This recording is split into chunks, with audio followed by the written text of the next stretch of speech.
नमस्कार। पंडित जवाहरलाल नेहरू भारतीय स्वतंत्रता संग्राम के महान नेता और स्वतंत्र भारत के पहले प्रधानमंत्री थे। उनका जन्म 14 नवंबर 1889 को इलाहाबाद, अब प्रयागराज, उत्तर प्रदेश में हुआ था।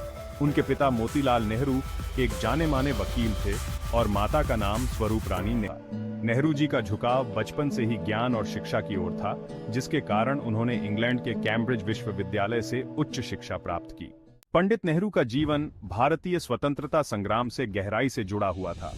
महात्मा गांधी के विचारों से प्रेरित होकर उन्होंने स्वतंत्रता आंदोलन में सक्रिय भूमिका निभाई और कई आंदोलनों में भाग लिया।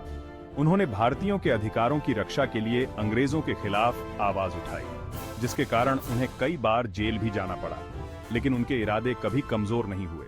1947 में जब भारत को स्वतंत्रता मिली तो पंडित नेहरू स्वतंत्र भारत के पहले प्रधानमंत्री बने।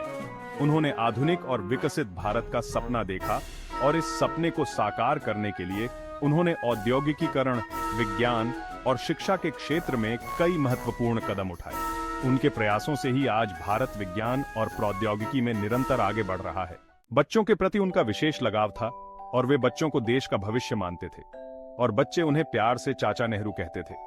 इसी कारण उनका जन्मदिन 14 नवंबर हर साल बाल दिवस के रूप में मनाया जाता है।